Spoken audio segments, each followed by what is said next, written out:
আজকে সকালে ঘুম থেকে উঠে দেখি বিদ্যুৎ নাই।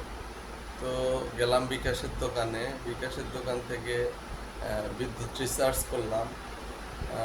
টোকেন তুলবো, টোকেনে দেখি যে 20টা সংখ্যার জায়গায় ডিজিট আছে 180টা। দেখে তো মাথা নষ্ট, যে হয়তো ভুল দিছে। গেলাম বিকাশের দোকানে, জিজ্ঞাসা করলাম যে ভাই, টোকেন নাম্বার এত কেন? তো বিকাশালা বললো যে নতুন নিয়ম হয়েছে, টোকেন 180টা। তো আসলাম আবার মিটারের কাছে, এসে টোকেন তোলা শুরু করলাম।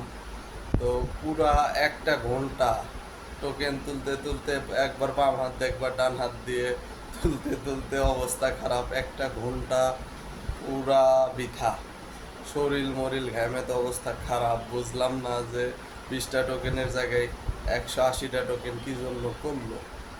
এখন তো মিটারের টাকা রিচার্জ করার জন্য দেখি একটা কামলা নিয়ে রাখা লাগবে, তাছাড়া তো উপায় নেই। মানুষের সময়ের তো কোনো মূল্যই নেই।